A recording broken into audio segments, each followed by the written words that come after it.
السلام عليكم ورحمة الله وبركاته. الحمد لله رب العالمين والعاقبة للمتقين والصلاة والسلام على سيد الأنبياء والمرسلين وخاتم النبيين وعلى آله وأصحابه أجمعين ومن تبعهم بإحسان إلى يوم الدين. أما بعد فأعوذ بالله من الشيطان الرجيم. بسم الله الرحمن الرحيم. والفجر وليال عشر والشفع والوتر. صدق الله مولانا العظيم وصدق رسوله النبي الكريم ونحن على ذلك لمن الشاهدين والشاكرين والحمد لله رب العالمين. মুআজ্জাজ মুকাররম সম্মানিত মুসল্লিয়ানে কেরাম ও দিগার মুরব্বিয়ান আইজম, আল্লাহ সুবহানাহু ওয়া তাআলার দরবারে লাখো কোটি শুকর ও সুজুদ, যিনি আমাদেরকে অত্যন্ত মুবারক মজলিসে আসার বসার কিছু কথা বলার শোনার মতন তৌফিক দান করেছেন। এই জন্য সকলে দিল থেকে শুকরিয়া বলি আলহামদুলিল্লাহ। সম্মানিত হাজিরিন, আজকে আমরা আলোচনা করব, সামনে হলো জিলহজ মাস।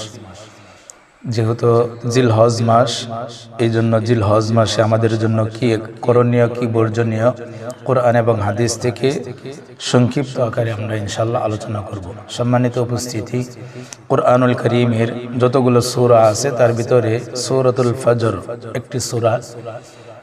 এই সূরার ভিতরে আল্লাহ পাক রব্বুল আলামিন বলেন, ওয়াল ফাজরি ওয়া লায়ালিন আশরি ওয়াশ শাফঈ ওয়াল ওয়াতর। ফজরের নামাজের কসম। আল্লাহ পাক রব্বুল আলামিন কিছু কিছু জায়গায় কোরআনুল কারীমে বিভিন্ন জায়গায় বিভিন্ন সময় বিভিন্নভাবে কসম করেন। এর উদ্দেশ্য হইল, যেই জিনিসটা বলবেন আল্লাহ তাআলা, যে জিনিসটা সামনে আলোচনা করবেন, এটা অত্যন্ত গুরুত্বপূর্ণ বিষয়।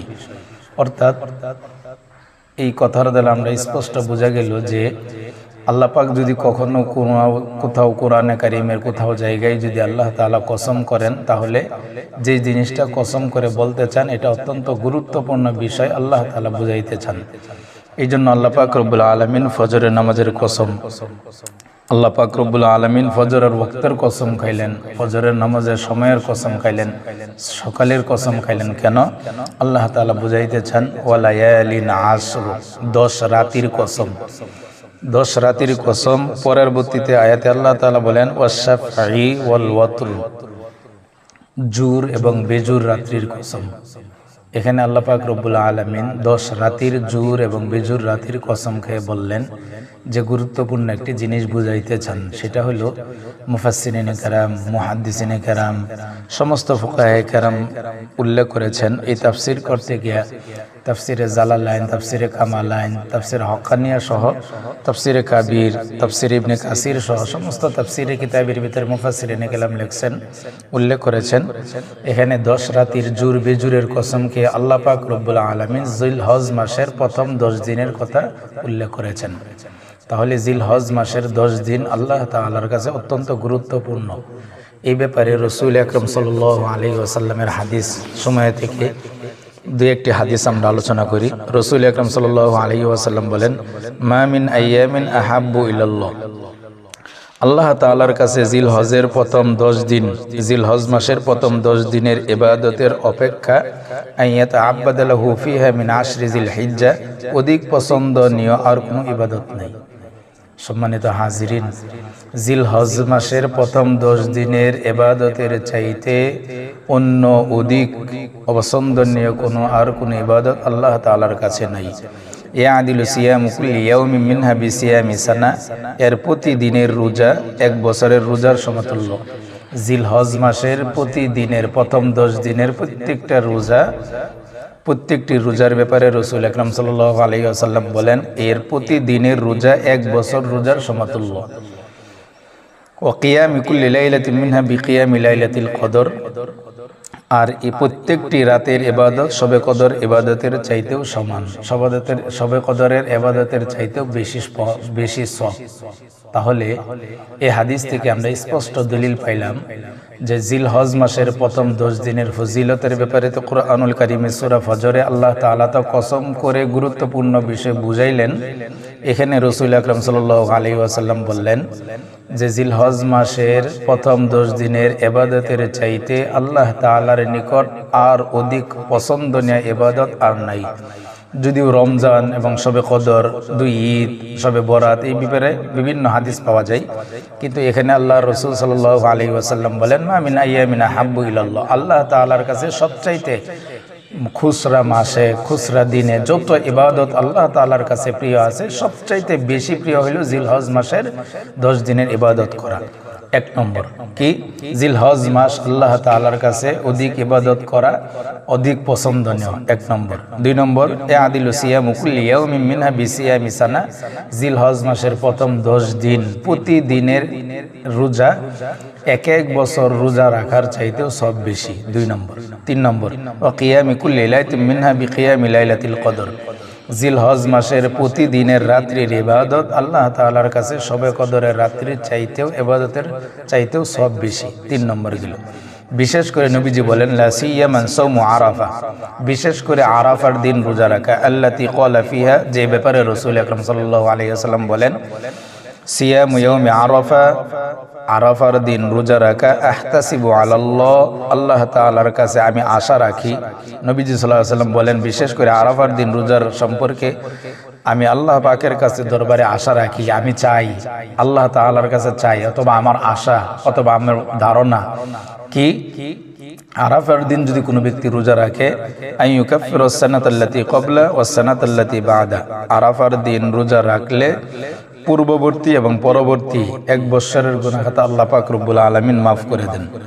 সম্মানিত ভাইয়েরা আমার, তাহলে জিলহজ মাসের ফজিলতে অনেক ফজিলত, তার ভিতরে 1 নম্বর ফজিলত হইল জিলহজ মাসের প্রথম 10 দিন আল্লাহ তাআলার কাছে অন্য দিনের তুলনায় অধিক পছন্দনীয়। 2 নম্বর জিলহজ মাসের প্রতিদিনের রোজা 1 বছর রোজার চাইতেও সব বেশি। 3 নম্বর জিলহজ মাসের প্রতিটি রাত্রি শবে কদরের রাত্রির চাইতেও গুরুত্বপূর্ণ বেশি, 3 নম্বর গেল। 4 নম্বর আরাফার দিন রোজা রাখা, যে ব্যক্তি আরাফার দিন রোজা রাখবে নবীজি বলেন আমি আল্লাহ তাআলার কাছে আশা রাখি তার পূর্বের এবং সামনের 1 বছর অগ্রিম, পূর্বের 1 বছর এবং সামনের 1 বছরের গুনাহ খাতা আল্লাহ পাক রব্বুল আলামিন মাফ করে দিবেন। সম্মানিত হাজিরিন, বিশেষ করে নবীজি বলেন ওমিনহা আত-তাকবীর দুবুরুস সালাওয়াতিল মাকতুবাত, 5 ওয়াক্ত নামাজের পরে, বিশেষ করে 5 ওয়াক্ত নামাজের পরে আইয়ামে তাশরিক আল্লাহু আকবার লা ইলাহা ইল্লাল্লাহু আল্লাহু আকবার ওয়ালিল্লাহিল হামদ, তাকবীরে তাশরিক 5 ওয়াক্ত নামাজের পরে যে সময়টা আছে নির্ধারিত, কেউ কেউ বলেছেন 9 ইয়াউমে আরাফার ফজরের পর থেকে শুরু করে 13ই আরাফার দিন একেবারে রোজা আসর পর্যন্ত এই তাকবীর 5 ওয়াক্ত নামাজের পরে প্রতি পুরুষ আকেলা বালেগা 5 ওয়াক্ত নামাজের পরে কমপক্ষে একবার জুড়ে বলা প্রত্যেকের জন্য ফরজ বা ওয়াজিব এই পর্যায়ে। وكان عبد الله يكبر من صلوات الفجر يوم عرفة إلى صلاة العصر من يوم النهر।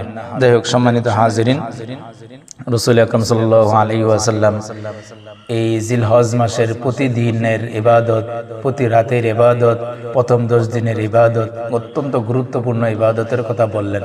সামনে যেহেতু জিলহজ মাস শুরু হয়ে যাচ্ছে, এই জন্য আমরা সকলেই জিলহজ মাসে ইনশাআল্লাহ এই আমলগুলো করার চেষ্টা করব। আরেকটা হলো যারা কুরবানি করব, রাসূল আকরাম সাল্লাল্লাহু আলাইহি ওয়াসাল্লাম কোরআন এবং হাদিস থেকে বিভিন্নভাবে পাওয়া যায় জিলহজ মাসে বেশি বেশি ইবাদতের ভিতরে আমরা বেশি বেশি জিকির করব, কোরআন তিলাওয়াত করব, বেশি বেশি দান সদকা করব, সৎ কাজের আদেশ করব, অসৎ কাজ থেকে নিষেধ করব, গরিবের হক আত্মীয় স্বজনের খোঁজখবর নিব, আমাদের আশপাশে গরিব যারা আছে তাদের খোঁজখবর নিব এবং কুরবানি করব।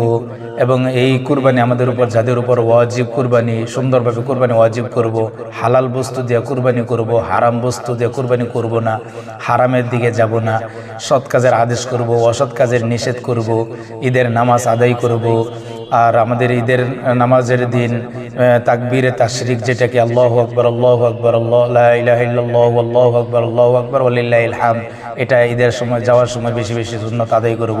বিশেষ করে আমরা যারা কুরবানি দিব তাদের জন্য জিলহজ মাসের প্রথম দিকে আমল হইল তারা যেন মাথার চুল, মুছ অথবা বগলের নিচে পশম, নখ, নাভির নিচে পশম, এইগুলা যেন জিলহজ মাসের আগে আমরা, জিলহজ মাস শুরু হওয়ার আগেই যেন আমরা কেটে ফেলি। কেন? এই জন্যই যে নবীজি সাল্লাল্লাহু আলাইহি ওয়াসাল্লাম বলছেন, যারা হজ করতে গেছে তাদের আমলের সাথে যদি কোনো ব্যক্তির আমলগুলা যদি মিলিত হয়, তারা যারা হাজি হজ করতে গেছেন তাদের সাথে মিলিত হওয়ার কারণে ওই পরিমাণ সওয়াব আল্লাহ তাআলা আমাদেরকে দান করবেন। এই জন্য আমরা এই আমলগুলো করার চেষ্টা করব। আল্লাহ তাআলা আমাদের সকলকে বেশি বেশি করে জিলহজ মাসের যে আমলগুলো বলা হলো, আমাকে আপনাকে সকলকে আল্লাহ তাআলা আমল করার তৌফিক দান করেন। আমিন।